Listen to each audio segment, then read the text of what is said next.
देखो, आरक्षण का मुहिम चलाकर इस बंदे ने लोगों को गुमराह करके मिलियनों में सब्सक्राइबर कलेक्ट कर लिए हैं। लेकिन क्या आरक्षण हटेगा? तो आंसर इज नो। क्यों भाई, क्यों नहीं हटा सकते? वो इसलिए क्योंकि आरक्षण हमें संविधान देता है।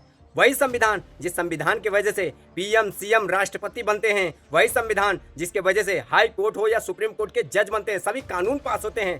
तो आरक्षण भी वही हमें संविधान देता है। आरक्षण हटाने के लिए तुम्हारी नानी याद आ जाएंगी। पता है तुमको आरक्षण हटाने के लिए सबसे पहले करना क्या होगा? चलो तुम्हारे लिए इजी कर देता हूँ, तुमको बता देता हूँ ताकि तुमको जानकारी हो जाए। सबसे पहले तुमको संसद में जाना होगा, संविधान का सहारा लेना होगा। संविधान में आर्टिकल 368 है जो कहता है संविधान संशोधन। अगर तुमको संविधान के साथ छेड़छाड़ करना है तो सबसे पहले संशोधन करना पड़ेगा। किसके? आर्टिकल 368 के तहत। और अगर आरक्षण के साथ तुमको छेड़छाड़ करना है, उसमें संशोधन करना, उसे हटाना है, तो तुमको बेटा 2/3 बहुमत, लोकसभा और राज्यसभा 2/3 बहुमत, जानता है ना 2/3 क्या होता है? 2/3 बहुमत से बिल पास करना होगा, तब जाकर तू आरक्षण को छू पाएगा। और 2/3 बहुमत पास करने के लिए तुम्हारे दादा ही नहीं, तुम्हारे परदादा भी आ जाएं, यहाँ तक कि मोदी जी आ जाएं लोकसभा राज्यसभा में, तो भी बिल पास नहीं कर पाएंगे। कुछ अफवाहें चल रही हैं कि मोदी जी की सीटें होने वाली हैं, ऐसा है वैसा है, लेकिन देखते हैं क्या होता है। अब तो सुन कि आरक्षण क्या है और आरक्षण क्यों दिया जाता है। आप लोग भी ध्यान से सुनो, एग्जाम्पल से समझा रहा हूँ। मान लो कि एक पिता है, उसके 4 बेटे हैं, A, B, C, D। ये 4 बेटे हैं। 4 बेटे का मतलब आप समझ सकते हो। ए जो है बचपन से ही अच्छे स्कूल में पढ़ा, उसके पास किताबें हैं, कोचिंग है, पैसे हैं, हर सुख सुविधा है, मतलब रहने खाने पीने से लेकर सब कुछ उसके पास है। बी जो है उसका भी थोड़ा सामान ही है, उसी के जैसा। सी है, उसके पास बहुत कम है।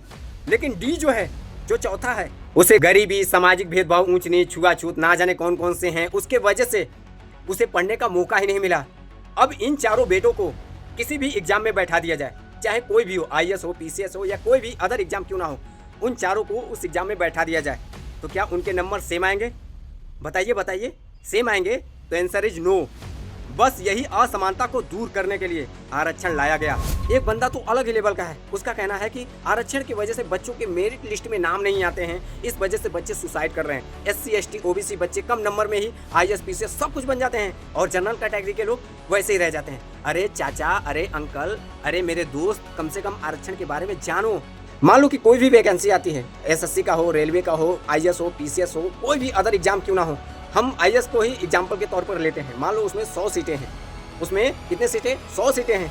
उन 100 सीटों में 27 सीटें किसका है? OBC का है, और 15 सीटें SC का है, 7 सीटें ST का है, और बाकी जितने बच रहे हैं सभी जनरल कैटेगरी के हैं। कितने?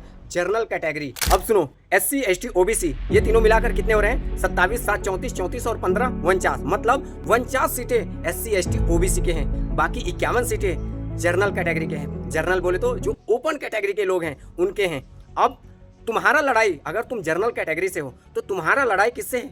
SC से है क्या? नहीं ना। ST से है क्या? नहीं ना। OBC है? नहीं। तुम्हारा लड़ाई उन 51 सीटों में है। तुमको अब उसमें टॉप करना है, उसमें ज़्यादा नंबर लाना है, ना कि SC के सीटों में, ST के सीटों में, ना कि OBC की सीटों में। बेटे कम से कम जानकारी अच्छे से लिया जाता है। तुमको फाइट किस में करना है?